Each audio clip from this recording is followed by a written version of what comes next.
হ্যাঁ, সরি। শুরু করি ক্লাস এখন আবার। তাইলে আমরা 4-5 জনটা দেখলাম, সবারটা ঠিক আছে, তার মানে তোমাদের কনসেপ্ট ঠিক আছে। যারা বাসায় চেষ্টা করেছো, they have the right concept. এটা am I audible to all of you? সবাই শুনতে পাচ্ছ আমাকে? Yes sir. ঠিক আছে, আমি ক্যামেরাটা বন্ধ রাখি, তাহলে আশা করি নেটটা ভালো পাবো। ওকে, সো আমরা আরেকটা রিভিউ করি। আমরা যেটা করছিলাম লাস্ট ক্লাসে, আমরা ফরওয়ার্ড কাইনেমেটিক্স নিয়ে ডিসকাস করছিলাম। ফরওয়ার্ড কাইনেমেটিক্সে আমাদের ইস্যুটা কি? আমাদের ইস্যুটা হলো যে আমাদের অ্যাঙ্গেল দেওয়া থাকবে, আমি বলবো কোন আর্ম কতটুকু ঘুরেছে, সেইখান থেকে আমাদেরকে একটা কোঅর্ডিনেট বের করতে হবে, এক্স ওয়াই জেড। যেমন আমাদের এখানে একটা এক্সাম্পল আছে, যে আমি ধরলাম এইটা হলো আমাদের 0 কোঅর্ডিনেট, 0 0 0। আমাকে বলা হলো এই আর্মটার এই θ1 মানে এই যে বেজ একটা রোটেশন দেয়, ওকে। θ2 হলো একটা আর্ম আছে, এই আর্ম একটা রোটেশন দেয় এই উপরে নিচে। θ3 আর একটা আর্ম আছে, সেটাও এখানটা রোটেশন দেয়। আর θ4 আর একটা আর্ম আছে, যেটা এইদিকে রোটেশন দেয়, ওকে। আচ্ছা, এটাকে বলা হলো, আমি যদি একদম স্ট্রেট সামনে বরাবর হয়, তাহলে এটাকে বলতেছে এটা হলো 0 ডিগ্রি, লেফটে গেলে পজিটিভ, রাইটে গেলে নেগেটিভ ডিগ্রি। θ2 এর ক্ষেত্রে বলা হলো যে এটা যদি তোমার ভূমির সাপেক্ষে সমান্তরাল হয়, তাহলে সেই সমান্তরাল পজিশন থেকে যতটুকু বাড়বে θ2 এর ভ্যালু তত বেশি বাড়তে থাকবে। L2 হলো L1 এর সাপেক্ষে, তাহলে L1 এর সাপেক্ষে যদি এটা একদম L1 এর সঙ্গে থাকতো একদম, তাহলে এটা বলতো 0 পজিশন। L1 এর সাপেক্ষে এটা যত বেশি রোটেট করবে, তত বেশি ডিগ্রি এর বাড়তে থাকবে। আর L3টা আবার L2 এর সাথে তোমার অ্যালাইন, ওকে। সো এটা L2 এর সাথে, এটা অবশ্যই আমাদের উল্টা দিক দিয়ে দেখাইছে, এটা ভিতর দিক দিয়ে বের করছে, এটা অবশ্য বাইরের দিক দিয়ে বের করছে আর কি, বাট এনিওয়ে দুটো কাছাকাছি আর কি। হ্যাঁ, এটা তাহলে আমরা যদি মানে ফোর্থ আর্মটা নিয়ে আমরা কাজ করছি না আজকে, তাহলে আমরা কি করলাম, আমরা যদি এই অ্যাঙ্গেলটা বলে দিই, যেমন এখানে বলা আছে যদি θ1 = 50 হয়, θ2 = 60 হয়, অ্যান্ড θ3 = 95 হয়, তাইলে আমাদের এই যে এইটা আছে, এই পয়েন্টটা আমরা টুল টিপ বলছি এই পয়েন্টটাকে, এই পয়েন্টের পজিশনটা কোন জায়গায় হবে, ওকে। এইটা ছিল হলো আমাদের টাস্ক, কেমন? আচ্ছা, এটা করার জন্য আমরা প্রথমে যেটা করেছি সেটা হলো আমরা এই জায়গাটাতে আমরা এইখানটাতে একটা ট্রায়াঙ্গেল, রাইট ট্রায়াঙ্গেল এঁকেছি। যে রাইট ট্রায়াঙ্গেল থেকে আমরা এইখানকার লেন্থটা পাবো, যেমন আমরা চলে যাই, আমরা এই লেন্থটা পেয়েছি, এই হাইটটা পেয়েছি by using sin cos tan theta formula, okay. যে যেটা ইউজ করো কোনো অসুবিধা নাই। আমরা তাহলে এই জায়গায় আমরা বললাম D4 এর ভ্যালু পেলাম আর D3 এর ভ্যালু পেলাম, একই সাথে আমরা θx-টাও বের করে ফেললাম। θx-টা বের করা খুবই সোজা, আমরা জানি একটা রাইট ট্রায়াঙ্গেলে 3টা বাহু, 3টা কোণের সমন্বয় হলো 180 ডিগ্রি। যদি এটা আমাদের রাইট ট্রায়াঙ্গেল হয়, তাহলে বাকি থাকে 90 ডিগ্রি। এই 90 থেকে θ2 বাদ দিলে আমরা θx পেয়ে যাব, ওকে। θx পাওয়ার পর আমরা যে কাজটা করেছি সেটা হলো আমরা আরেকটা রাইট ট্রায়াঙ্গেল এঁকেছি এইখানটাতে, এই বাহুর সাপেক্ষে, L2 এর সাপেক্ষে। এটা করে আমরা D6 বের করলাম, D5 বের করলাম, ওকে। আর এই থিটাটা আমাদের লাগবে না, ওকে। এটা আমাদেরকে বের করতে হবে না, বের করলেও কোনো অসুবিধা নাই, কিন্তু এটা আমাদের লাগছে না।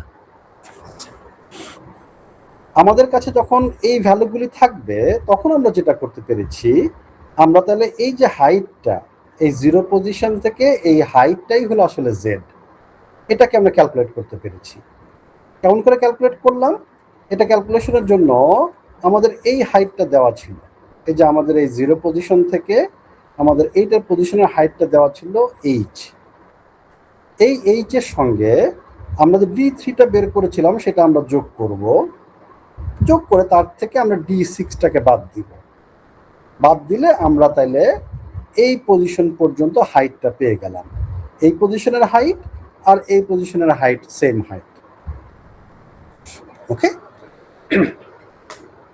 তাহলে এটা করে আমরা জেড এর ভ্যালু ক্যালকুলেট করে ফেললাম। What is the value of Z? হ্যাঁ, এখন আমাদের বাকি থাকে এক্স এবং ওয়াই বের করা। আচ্ছা, আমরা বলেছি যে এই যে এইখানে যে ডিস্টেন্সটা, এইটা এক্স হইতে পারতো, এটা এক্স হইতে পারতো যদি আমার বেজের কোনো রোটেশন না থাকতো। বাট আমরা তো জানি না বেজ রোটেশন আছে কিনা, এখানে বলছে আছে 50 ডিগ্রি। তাইলে এই ডিস্টেন্সটা আসলে আমাদের এক্স বা ওয়াই এর ডিস্টেন্স না। এক্স বা ওয়াই ডিস্টেন্স বের করতে হলে আমাকে তখন টপ ভিউ থেকে দেখতে হবে। এই যে আমাদের এই ভিউটা দেখলাম, এই যে θ1টা বললো যে এটা 50 ডিগ্রি, তার মানে যদি আমার এই আর্মটা এই বরাবর থাকতো, তাহলে এটাই হতো এক্স এর ভ্যালু, যে d1টাই হতো এক্স এর ভ্যালু। বাট যেহেতু এটা তোমার এই বরাবর নাই, আমার সামনে বরাবর যেটা সেদিকে নাই, এটা একটা অ্যাঙ্গেলে ঘুরে আছে 50 ডিগ্রি অ্যাঙ্গেলে, কাজে আমাদের এইখান থেকে এক্স এবং ওয়াই এর ভ্যালু বের করতে পারবো by using a right triangle. By the way, এই যে আমরা যে এটা দেখতে পাচ্ছি, এটা কিন্তু আসলে এই দুইটা বাহুর যোগফল। এই যে এই অংশটা বের করলাম যে d1, আর হলো এটা কি ছিল d5 ছিল, এই যে d1 ছিল, সরি d4, এটা ছিল d4 এবং d5 এর সমন্বয় হলো আমাদের এই বাহুটা। এই d1টা আসলে d4 এবং d5 এর যোগফল। ওকে, কাজে আমরা যখন এখানে রাইট ট্রায়াঙ্গেল আঁকলে আমরা এক্স এর ভ্যালু পেয়ে গেলাম, ওয়াই এর ভ্যালু পেয়ে গেলাম। বুঝতে পেরেছ? এই হলো আমাদের তাহলে এক্স ওয়াই জেড খুঁজে পাওয়া। ওকে, আমরা তাহলে এই এক্সাম্পলে আমরা এটা এইভাবে বের করেছি। ওকে, তোমাদেরকে লাস্ট ক্লাসে আমরা এরকম একটা এক্সাম্পল দিয়েছিলাম, তোমরা 4-5 জন ছেলে মেয়ে সাবমিট করেছো, thank you very much to them. আমার কাছে মনে হচ্ছে সবগুলোই কারেক্ট হয়েছে। এখন বলো, লাস্ট ক্লাস নিয়ে তোমাদের কারো কোনো কোশ্চেন আছে কিনা, বা কোনো জায়গায় কোনো কোশ্চেন আছে কিনা?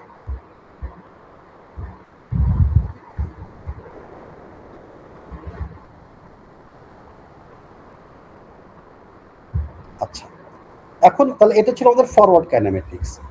আমরা এখন যেটা করব, আমরা ইনভার্স কাইনেমেটিক্স করব। ইনভার্স কাইনেমেটিক্সে কি? ইনভার্স কাইনেমেটিক্স হলো আমার এই পয়েন্টের এক্স ওয়াই জেড দেওয়া থাকবে। এই যে যেমন ধরো আমরা এখানে এক্স ওয়াই জেড বের করলাম, তাহলে এই পয়েন্টটাতে এক্স ওয়াই জেড দেওয়া থাকবে। আমরা তাহলে ওইখান থেকে এই θ3 বের করব, θ2 বের করব এবং θ1টাকেও বের করব।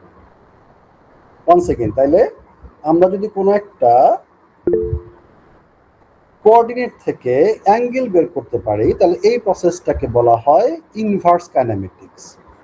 ওকে, আসল না, তাহলে সেই কথাটা এখানে বলা হলো। দেখো এক্স ওয়াই জেড যদি তোমার দেওয়া থাকে, সেখান থেকে θ1 θ2 θ3 বের করার নিয়মটাকে বলে ইনভার্স কাইনেমেটিক্স, যেখানে এগেইন হাইটটা constant, length of arm 1 constant, length of arm 2 constant, এবং আর কি আরেকটা হিসাবে কি লেখা, আর ফিক্সড বা কনস্ট্যান্ট। ওকে, আচ্ছা,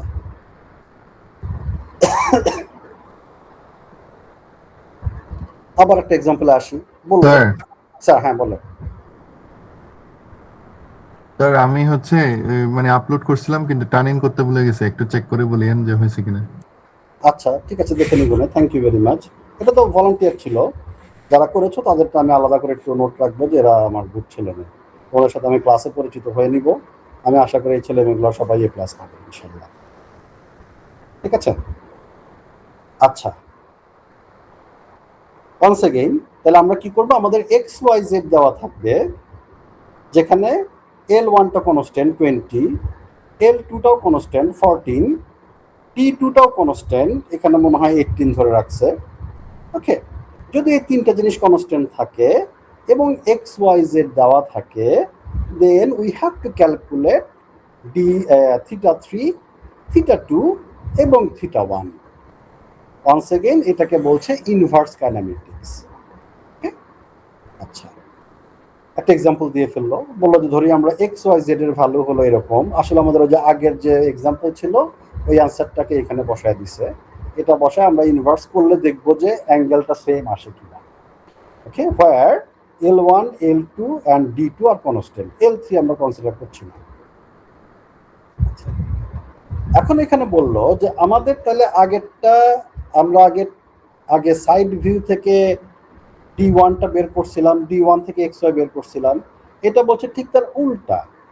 উল্টা কেমন? উল্টা হলো তোমার XY দেওয়া থাকবে, যেহেতু আমাদের XYZ দেওয়া আছে, কাজে XY দেওয়া থাকবে, তুমি XY থেকে আগে D1টা বের করবা আর হলো এই θ1টা বের করবা বাই ইউজিং তোমার কস সাইন বা ট্যান থিটা, যে কোনটা ইউজ করলে এটা করা যাবে। ওকে, সো এখানে দেখো D1টা বের করছে কিভাবে? পিথাগোরাস ইকুয়েশন, √x² + y², এটা দিলে আমরা D1টা পেয়ে গেলাম। আর θ1টা কি? এখানে কোসাইন ইউজ করছে, সরি cos থিটা ইউজ করছে। ওকে, θ1 = cos ইনভার্স x/d, বা তোমার হলো অ্যাডজাসেন্ট ডিভাইডেড বাই তোমার হলো কি এটা হাইপোটেনাস। ওকে, এটা করে আমরা D1 এর ভ্যালুটা পেয়ে গেলাম। ওয়ান্স এগেইন এই D1 এর ভ্যালুটাই হলো আমার এই D1। এখন আমি সাইড ভিউতে চলে যাব।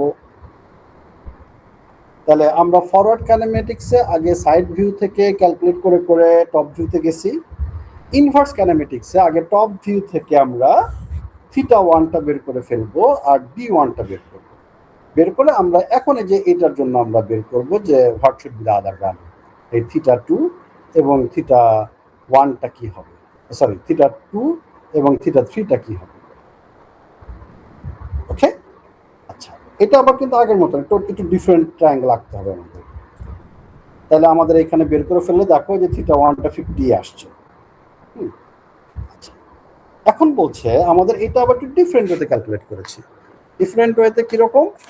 আমরা এই জায়গায় একটা যদি ট্রায়াঙ্গেল আঁকি, রাইট ট্রায়াঙ্গেল আঁকি, তাহলে দেখো এই রাইট ট্রায়াঙ্গেলের আমি এই ভ্যালুটা আমরা জানি। কেমন করে জানি? বিকজ আমরা জানি পুরোটা হলো জেড আর এই হাইটটা হলো D2। ওকে, বা হাইট মানে D2, যেহেতু আমরা দুটো জানি, কাজেই আমরা এই হাইটটা পেয়ে গেলাম। আর কি পেয়েছি? আর ঠিক আগের স্লাইড থেকে আমরা এই যে D1 এর ভ্যালুটাও পেয়েছি, এই ভ্যালুটা পেয়েছি। তাহলে আমরা এই রাইট ট্রায়াঙ্গেলের, সেই গ্রিন কালারের রাইট ট্রায়াঙ্গেলের আমরা D1টা পেয়েছি আর এইটা আমরা এখন বের করলাম। এটা বের করলাম কিভাবে? Z - D2। তাহলে ওয়ান্স এগেন আমরা জানি যে আমরা যদি একটা রাইট ট্রায়াঙ্গেলের দুটো ভ্যালু জানা থাকে তাহলে বাকি সবগুলো বের করে ফেলতে পারবো। ওকে, এগেইন এখানে তাহলে cos θ ইউজ করলো। cos θ ইউজ করে দেখো আমরা এই জায়গায় একটা θ7 বের করছি, যেটা আমরা তোমার cos θ, আচ্ছা আগে যেটা করছে D6টাকে বের করে নিয়েছি। D6টা তোমার পিথাগোরাস ইকুয়েশন দিয়ে বের করছে। D6 = √D1² + Z - 2 whole square. ওকে, আচ্ছা, করলে আমরা D6 এর ভ্যালু পেলাম। এবার যদি D6 পাইছি, D1ও পেয়ে গেছি, কাজে আমরা এখন θ7 বের করতে পারবো, অথবা ডাইরেক্টলি tan θ ইউজ করলে আমরা D7 পেয়ে যেতাম। কেমন?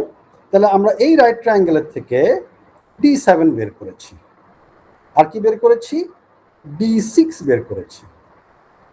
করার পরে আমরা এখানে ক্যালকুলেশনগুলি আছে, আমরা কি করেছি? আরেকটা রাইট ট্রায়াঙ্গেল আমরা এখন ধরলাম। এই যে দেখো, না এটা রাইট ট্রায়াঙ্গেল না, এটা র্যান্ডম ট্রায়াঙ্গেল। এটার যে কোনো বাহুর দৈর্ঘ্য আমরা যে কোনো রকম হতে পারে। যেমন আমাদের এইখানে এটা কোনো রাইট ট্রায়াঙ্গেল না, আবারও বলছে, দেখে রাইট ট্রায়াঙ্গেল মনে হতে পারে, but this is not a right triangle. এটা সমদ্বিবাহু ত্রিভুজ না, বিকজ L1 এবং L2 ডিফারেন্ট। আমাদের L1 ছিল মনে হয় কত, দেখে আসি তো, L1 ছিল হলো আমাদের 20, L2 ছিল 14, কাজে this is not a right triangle. তাইলে আমরা যদি দেখো এই একটা ট্রায়াঙ্গেল হয়, এই ট্রায়াঙ্গেলের 3টা ভ্যালু আমরা জানি। খেয়াল করে দেখো, L1 এর ভ্যালু আমরা জানি 20, L2 এর ভ্যালু আমরা জানি 14, আর D6 এর ভ্যালু এই যে একটু আগে আমরা গ্রিন যে রাইট ট্রায়াঙ্গেল আঁকছিলাম এখান থেকে আমরা D6 এর ভ্যালু বের করে নিয়ে এসেছি। তাইলে আমরা 3টা বাহুর দৈর্ঘ্য যদি আমরা জানি, তাহলে আমরা কোসাইন রুল যেটা আছে সেই কোসাইন রুল ইউজ করে, যে আমাদের উপরে যে একটা ইয়া আছে কোসাইনের যে একটা ত্রিভুজ আছে, এইটার কোসাইন ইকুয়েশনে আমরা তিনটাই বের করে ফেলতে পারবো। ওকে, কোসাইনের রুলটা কোথায় আছে? ধরো আমরা একদম প্রথমে একবার দেখে আসছিলাম স্লাইডের, এই যে এই হলো তোমার sign rule and cosine rule. তাহলে আমাদের তিনটা বাহুর দৈর্ঘ্য যদি আমাদের থাকে, তাহলে আমাদের এই সাইন রুল ইউজ করলে হবে না, we have to use cosine rule. Why? Because আমাদের এ এর ভ্যালু আছে, বি এর ভ্যালু আছে, সি এর ভ্যালু আছে, I have to find the value of theta বা এ। ওকে, তাইলে আমরা ওই ইকুয়েশনটা ইউজ করে, যেটা আমরা ওখানে দেখে আসলাম, সেটা ইউজ করে আমরা এখন θ3 এর ভ্যালু বের করব, তারপরে θ6 এর ভ্যালু বের করবো। এখন যদি আমরা যে কোনো থিটা বের করে তারপর কিন্তু আবার cos থিটা মানে ফর্মুলা ইউজ করা যাবে। অথবা তুমি দুটোই যদি মনে করো দুটোই আমি কোসাইন রুল ইউজ করব, তাহলে তুমি দুটোই কোসাইন রুল ইউজ করে তুমি θ3ও বের করতে পারবে, θ6ও বের করতে পারবে। কেমন? তাইলে θ3 তোমার সরাসরি θ3 পেয়ে গেলাম। θ6 যদি আমরা বের করতে পারি, তাহলে দেখো θ6 আর θ7 যোগ করলে পরে আমার θ2 হয়ে যাচ্ছে না? ওকে, তাহলে আমাদের θ1ও বের হয়ে গেছে সবার আগে, এরপর আমরা এখন বের করলাম θ3 এবং θ2 বের হয়ে আসলো। তাহলে আমরা তিনটা যদি আমরা বাহুর তিনটা যদি পজিশন দেই তোমার এক্স ওয়াই জেড, তাহলে আমরা এই ত্রিকোণমিতিক ওয়েতে আমরা এই θ1, θ2, θ3 বের করতে পারি। দেখো ক্যালকুলেশন করলে 50, 60 আর 95 আসছে। ওকে, সো তোমাদেরকে যে কি বলে এক্সাম্পলটা দেওয়া আছে, তাহলে সেই এক্সাম্পলের ভিত্তিতে তোমরা এখন ওই আউটপুটের ভিত্তিতে ইনপুটটা তোমরা বের করে ফেলতে পারবে। কেমন? তাহলে এই ছিল হলো আমাদের মোটামুটি ফরওয়ার্ড কাইনেমেটিক্স এবং ইনভার্স কাইনেমেটিক্সের। এখানে একটু দেখো যে এইগুলি এক্সাম্পলে কি আছে, আমি শিওর না যেটা ঠিক আছে কিনা, তোমরা দেখে নিও যে এগুলাতে ঠিকঠাক মতো বের করা হয়েছে কিনা। আই এম নট শিওর, আমি এই এক্সাম্পলটা আমি শিওর না। ওকে, আমরা নেক্সট ক্লাসে এসে আমরা ফরওয়ার্ড কাইনেমেটিক্সের এতদিন ত্রিকোণমিতিক ওয়েতে দেখলাম, আমরা এরপর আসবো হলো তোমার এই ডিএইচ প্যারামিটার যে একটা ওয়ে আছে, সেটা আমরা নেক্সট ক্লাসে শুরু করব। আজকের ক্লাস আমাদের এখানে শেষ। সরি, নেক্সট ক্লাসে আমরা প্রথমে আগে একটা কুইজ নিব। কুইজের কোশ্চেন আমি তৈরি করছি। কুইজটা তোমরা হলো হাতে খাতায় লিখবে, খাতায় লিখে তোমরা ছবি তুলবে, ছবি তুলে আমাকে ক্লাসরুমে বা আমি যে লিঙ্কটা দিব সেই লিঙ্কে তোমরা হলো করবে, আপলোড করবে। Is that okay? আর তারপরে আমরা যাব হলো তোমার ডিএইচ প্যারামিটার দিয়ে ফরওয়ার্ড কাইনেমেটিক্সটা বের করার সূত্রে। স্যার কুইজের সিলেবাস তো ওইটাই না, ওই যে প্রথম কুইজের যেটা রাখছিলেন? প্রথম কুইজের যেটা সেটাই, রাইট। আচ্ছা, মানে স্যার আপনার ফার্স্ট স্লাইডটাই তো? ফার্স্ট স্লাইডটা আমার ফার্স্ট স্লাইড, আর ওদের হলো 1 2 3 4, বাট আমারটাকে ফলো করিও তোমরা। বলো, ইনভার্স কাইনেমেটিক্সে কারো কোনো কোশ্চেন কোনো জায়গায়? এখানে দেখো তো।